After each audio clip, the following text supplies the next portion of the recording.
Messieurs, bienvenue sur le round-up de l'actualité éducative de la semaine. Dans un instant, les titres. Réunion préparatoire des assises des Dara, un événement prévu le 13 mai prochain à la sphère ministérielle Habib Thiam de Diamniadio. Vers une convention bipartite entre le Conseil national de développement de la nutrition et l'Agence nationale de la petite enfance et de la case des tout-petits. Partage des résultats issus du rapport annuel des performances entre les acteurs de l'éducation, les partenaires de l'école, les collectivités territoriales et les services de l'État. Visite de courtoisie de la caravane scientifique 2025 au Khalife général de Medina Baye. Voici les titres, le développement dans un instant. La région de Dakar a tenu lundi dernier sa revue annuelle de programme d'amélioration de la qualité, l'équité et de la transparence, paquet EFE. La rencontre a mobilisé la famille d'acteurs de l'éducation, les partenaires, les collectivités territoriales et les services de l'État autour du gouverneur des régions. Ensemble, ils ont partagé les résultats issus du rapport annuel des performances. Hassan Tedi Djidjou et Pape Kolingom, reportage. La revue annuelle du paquet est toujours un moment de partage et d'échange, mais aussi de bilan. Elle donne l'occasion aux différents acteurs de se prononcer sur la situation du système éducatif au niveau régional. Les résultats projetés lors de cette revue régionale du programme d'amélioration de la qualité, de la transparence et de l'équité du secteur de l'éducation et de la formation sont satisfaisants dans l'ensemble, parce qu'on a vu qu'il y a une certaine évolution par rapport à 2023. Nous avons constaté et vu que vraiment, pour l'essentiel, nos indicateurs sont en progression. Pour ce qui concerne les TBPS, ce qui concerne les indicateurs sur les résultats scolaires. Si la presque totalité des indicateurs ont connu une progression, il n'en demeure pas moins qu'il y a quelque part des questions à adresser, principalement celles relatives aux réserves foncières, aux effectifs pléthoriques et aux infrastructures. Il y a deux aspects. Un aspect de reconfiguration de nos écoles et même, j'allais dire, au lieu de la réhabilitation, de la reconstruction de certaines de nos écoles pour les adapter aux environnements de la ville et à la progression de la démographie, surtout dans la banlieue.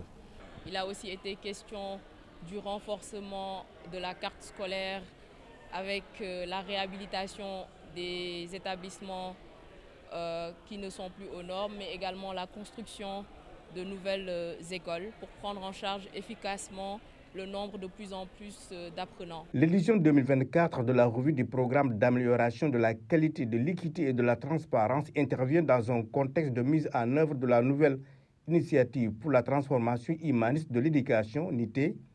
Sous ce rapport, les collectivités territoriales sont invitées à s'approprier l'éducation, qui n'est plus une affaire exclusive du gouvernement, mais de toute la communauté.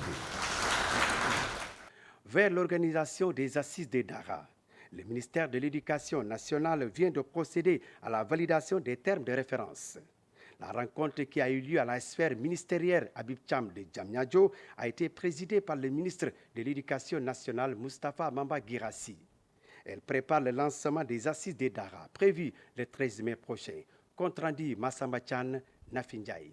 Autour de cette table, des membres d'associations coraniques et d'associations islamiques, des représentants des familles religieuses, des représentants de ministères et d'institutions de la République, l'exercice consistait à valider les termes de référence des prochaines assises nationales des Dara, conformément aux directives du chef de l'État, son Excellence Bassirou Diomaye Diakhar Faye. On a discuté comment mettre les mécanismes pour que les principes qui c'était l'inclusion, la transparence et les autres principes qui vont encadrer l'activité et le déroulement des assises soient des principes fonctionnels pendant le déroulement des assises. Toutes les familles d'acteurs étaient ici représentées et se sont mis d'accord donc sur les TDR. Et ça, c'est déjà une étape extrêmement importante Il ne faut pas oublier en fait qu'il y a une bonne diversité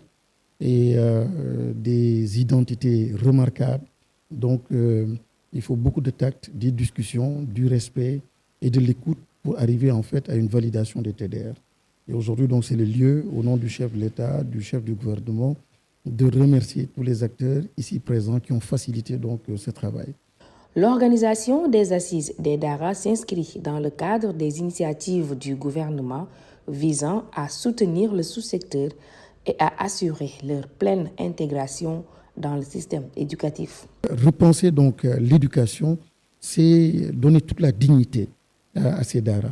C'est sans complexe aller puiser donc dans ces Dara tout ce qui peut aujourd'hui donner à ce capital humain ce qu'il faut en termes de compétences, en termes de leadership, au plan émotionnel, au plan spirituel, au plan cognitif. Nous avons tout dans les Dara pour accompagner en fait ce capital humain.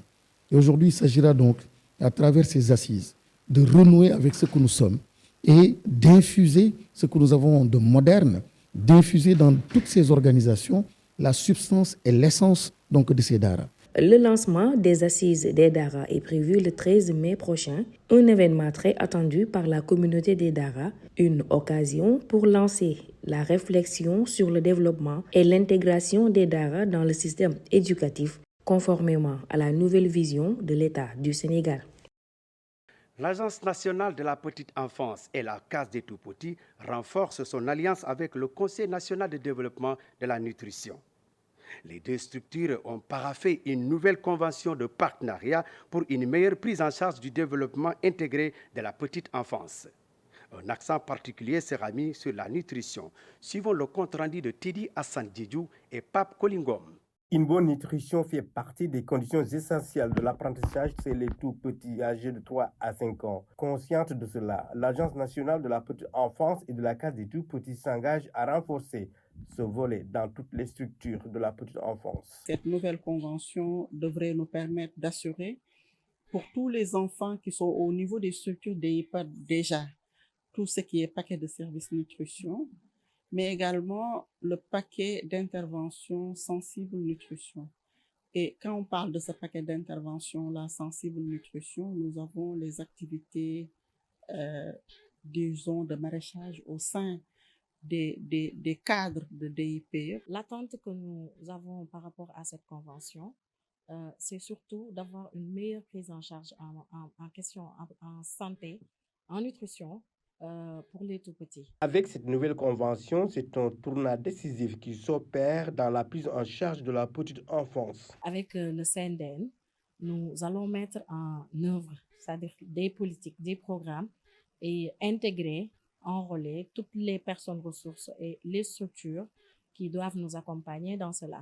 Aujourd'hui, avec les micro-jardinages au niveau des structures DIPE, avec peut-être le ministère de l'Agriculture, nous allons inciter les parents, les enfants à beaucoup s'intéresser à tout ce qui est fruits et légumes, à tout ce qui est produits locaux pour booster en tout cas le niveau de nutrition, le niveau de la santé des enfants. Saluant les efforts consentis par l'État dans le sous-secteur, Khadijatou Djamil Diallo, directrice générale de la Case des tout-petits, invite les autorités et les partenaires à une synergie d'action pour relever le défi de l'accès afin d'atteindre un taux de 64% à l'horizon 2030. Après Ziguinchor, c'est au tour de Kaolack d'accueillir la caravane scientifique. Premier acte posé, une visite de courtoisie au Khalife général de Medina Baye. Après un accueil chaleureux, la délégation de Mariam Kairé a expliqué les missions de la tournée au marabout Serigne Cheikh Mahi Niasse. Baïdi Demba Diop porte la parole du jour.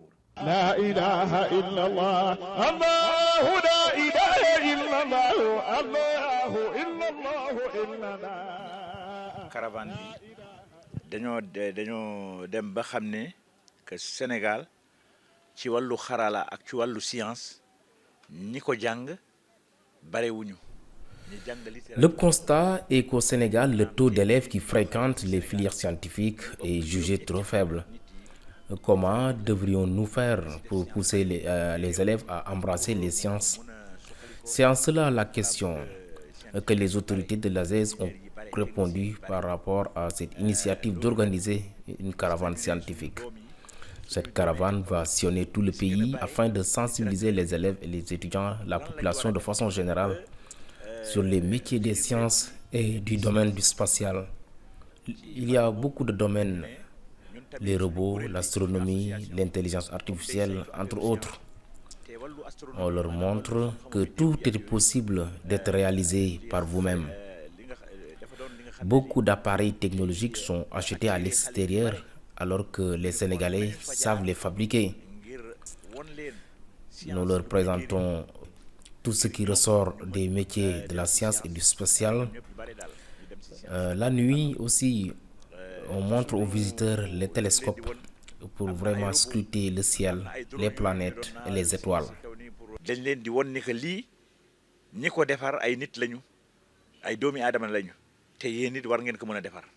Dans ce même siège, le Khalif Serigne Cheikh Mahi Niasse a béni la caravane scientifique. Le guide religieux qui a reçu une délégation dit être en phase avec l'intégration des sciences et du spatial dans les enseignements apprentissages. Suivons Serigne Mahi Niasse au micro de Canal Éducation. La ilaha illallah, Allahu la ilaha illallah. yàgg naa doon sama gis-gis xale yi dañoo jublu ci littérature rek waaye boo demee ci yeneen yi daanaka xamuñ ci dara te loolu yëpp xam naa. Cela a toujours été dans mes rêves.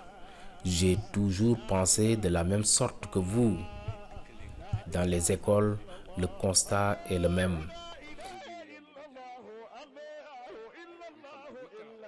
On constate une réelle désaffection des élèves dans les séries scientifiques.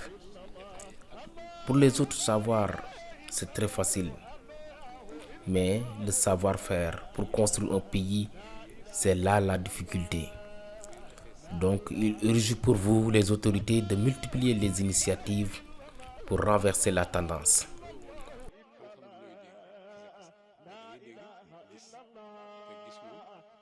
C'est tout à fait vrai. Ceux qui réalisent ces outils technologiques en Europe, en Asie ou en Amérique, ce sont simplement des humains comme les Sénégalais. Donc au Sénégal aussi, on doit être capable de faire la même chose. Peut-être ce qui les pousse à le faire, c'est la puissance de leurs États. Peut-être notre pays n'a pas encore cette force, mais avec cette initiative de l'Agence sénégalaise d'études spatiales, on a bien espoir de voir d'ici à quelques années des jeunes prêts à étudier les sciences et l'astronomie. Il faut commencer ce programme dès le primaire. Qu'Allah vous facilite tout. Je suis vraiment content. Je le défendais même dans mes conférences que j'animais. Je disais aux jeunes, allez apprendre ce qui pourra vous sortir demain de cet esclavage. Je suis vraiment content. Je prie pour vous. Qu'Allah puisse réaliser votre rêve. dama ko daan gént dama ko daan wax ci conférence yi dem leen ngeen jàngi lu ñu génne ci loxo colonisateurs yi te loolu technique rek la mën a doon. Le lycée Ahmed Fall de Saint-Louis a accueilli la 21e édition de la conférence du RESCLAP. Comprenez réseau des clubs d'art et philosophie Léopold Sédar Senghor. La cérémonie a été présidée par le ministre de l'Éducation nationale. Un moment fort de communion entre les clapiens et leur ministre de tutelle. À l'école de l'environnement, c'est le thème retenu cette année.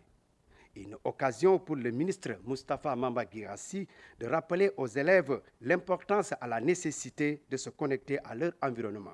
Nafi Ndiaye. Cette 21e édition de la conférence nationale des clubs de littérature, d'art et de philosophie RESACLAP a réuni élèves, professeurs, parents d'élèves, autorités éducatives venus des 16 académies du pays. Une rencontre qui a permis de mettre en exergue toute l'importance de l'art, de la littérature et de la philosophie dans la formation des élèves. Les clubs scolaires sont bien plus que des activités parascolaires. Ils sont des lieux de formation citoyenne, de créativité, de leadership et d'ouverture au monde.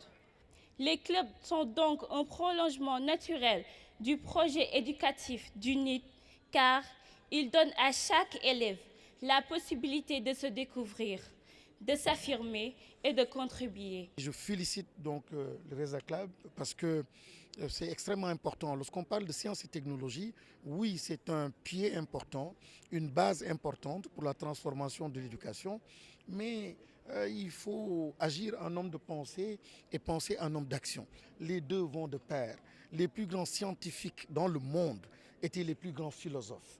Donc il ne faut pas cesser l'activité de pensée, l'activité donc de philosopher pour justement donner du sens à sa vie, du sens à la création, du sens à l'environnement. Placée sous le thème « À l'école de l'environnement », la conférence du Reza Club a servi de cadre pour rappeler l'essence et l'importance de l'environnement dans nos rapports de tous les jours. Les thèmes que nous abordons dans toutes nos conférences ont fait l'objet d'études et d'analyses par des comités scientifiques avant leur adoption et ils sont le plus souvent proposés par les élèves eux-mêmes. Ces thèmes ont fait l'objet d'animations de novembre à mai dans tous les établissements où existe un club. L'environnement est ce que nous avions de plus précieux, qui faisait de nous l'homme et l'humain qui est recherché. Et nos croyances, le capital spirituel que nous avons ici dans le pays, nous recommandent fortement d'avoir du respect pour cet environnement. Et respecter l'environnement, c'est respecter l'autre, c'est se respecter soi-même, c'est respecter la faune, tout ce qui est flore, c'est respecter tout simplement son héritage culturel, c'est avoir d'autres rapports, c'est de voir le beau, c'est d'être connecté à son environnement. Cette année, le lycée Ahmed Fall de Saint-Louis a accueilli les festivités. Comme toute belle rencontre entre littéraires, artistes et philosophes, la cérémonie a été surtout rehaussée par les beaux tableaux d'art et les belles déclamations des slameurs. Des attestations et des prix ont été remis aux lauréats du concours de philosophie. Le ministre de l'Éducation nationale, Moustapha Mamba Guirassy, appelle à la vigilance sur les routes. C'est suite à un accident de la circulation survenu le samedi 3 mai 2025 à Saré-Tcharé, c'est dans la région de Kolda. 2 personnes sont mortes, dont une élève du collège d'enseignement moyen de Saré-Koli-Salé. Compte rendu Massamba Tchan et Nafindjaï. C'est aux environs de 13 h que le ministre de l'Éducation nationale et sa délégation sont arrivés à Tambacounda ce dimanche. Direction l'hôpital régional avec les autorités administratives locales pour s'enquérir de l'état de santé des blessés. D'abord, nous avons formulé des prières pour que ces enfants-là que nous venons de voir, que Allah subhanahu wa ta'ala leur accorde une bonne santé, qu'ils reviennent à eux-mêmes et très vite. Et nous sommes en même temps rassurés par les informations que nous avons reçues des médecins, que nous félicitons au passage. Voilà des enfants qui ont frôlé la catastrophe. Nous en avons perdu un, c'est déjà beaucoup, mais le risque était gros, le risque était grand. Alhamdulillah, nous remercions Dieu, mais je profite de cette occasion pour lancer un appel solennel à nos concitoyens pour plus de responsabilité. Après l'hôpital de Tambacounda, cap sur Vélingara, chez la famille de la jeune fille victime de l'accident, le ministre de l'Éducation nationale a présenté ses condoléances au nom du chef de l'État, du chef du gouvernement et de toute la communauté éducative. Nous sommes président de la République, nous sommes premier ministre du gouvernement. Nous sommes venus vous présenter nos condoléances au nom du président de la République, Bassirou Diomaye Faye, de son premier ministre Ousmane Sonko, ainsi que de l'ensemble de son gouvernement. Nous avons quitté Dakar afin de venir partager avec vous cette peine. Cet enfant était aussi celui de toute la nation. Au total, l'accident de Saré-Tchali, survenu à une dizaine de kilomètres de Vélingara, a fait 25 blessés et 2 décès. Le ministre de l'Éducation nationale a saisi l'occasion pour appeler les chauffeurs et autres usagers à plus de responsabilité et de vigilance sur la route, car chaque vie compte. C'est cet élément qui met fin à ce round-up de l'actualité éducative de la semaine. Merci de nous avoir suivis. Restez scotchés sur Canal Éducation, la chaîne de tous les savoirs.